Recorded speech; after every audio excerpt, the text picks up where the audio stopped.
আজ আপনাদের দেখাবো বাস্তবে পানির ট্যাঙ্কি কিভাবে কাজ করে।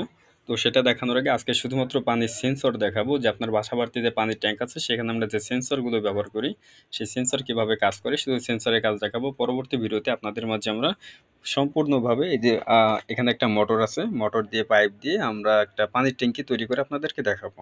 অবশ্যই আপনারা বাসাবাড়িতে ব্যবহার করতে পারবেন, তবে সেটা এখন নাই, আমরা মার্কেটে এখন আনি নাই। সবকিছু সবগুলো দেখাবো ইনশাল্লাহ। এখন আমরা আপনাদের কম্পিউটার স্ক্রিনে নিয়ে যাই। আমরা যদি আপনাদের যদি আমাদের কম্পিউটার স্ক্রিনে দেখাই, দেখেন এই মুহূর্তে সব কিছু জিরো আছে, ওটা হলো ওয়াটার লেভেল, ঠিক আছে। ক্যামেরা একটু যাই, ওইখানে ওয়াটার লেভেল জিরো আছে। যখনই আমরা এখান থেকে একটু পানি নিব, পানি নিয়ে যখন এই সেন্সরের উপর ধরবো, এখানে একটু পানি দিলে দেখবেন ওখানে জিরোর জায়গার সংখ্যা বেড়ে গেছে, ঠিক আছে। তো আমরা একটু দেখেন, একটু পানি নিলাম হাতে, একটু সাবধানে করতে হবে, বুঝতে পারছেন আমার কম্পিউটার এখানে যাবতীয় মাদারবোর্ড সব কিছু আছে, ইলেকট্রিক্যাল জিনিস। আমি একটু হাতে পানি নিলাম, পানি নেওয়ার পরে এখানে দিলাম, দেখেন এটা ধরলাম জাস্ট। যখন এখানে একটু পানি লাগাইলাম তখনই আপনার যদি আবার একটু কম্পিউটারে আপনাদেরকে দেখাই, এবারে দেখতে পারতেছেন যে সংখ্যাটা কিন্তু বেড়ে গেছে, অনেক বেড়ে গেছে সংখ্যা।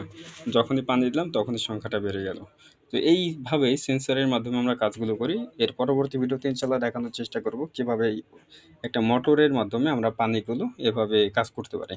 তো অবশ্যই আপনাদের বাসা বাড়িতে এগুলো ব্যবহার করা যাবে, তবে সেটা মার্কেট প্লেস আনার পরে ইনশাল্লাহ। সে পর্যন্ত আমাদের পাশে থাকুন, আর এরকম টেকনোলজি ভিডিও পেতে আমাদের সাথে থাকবেন অবশ্যই।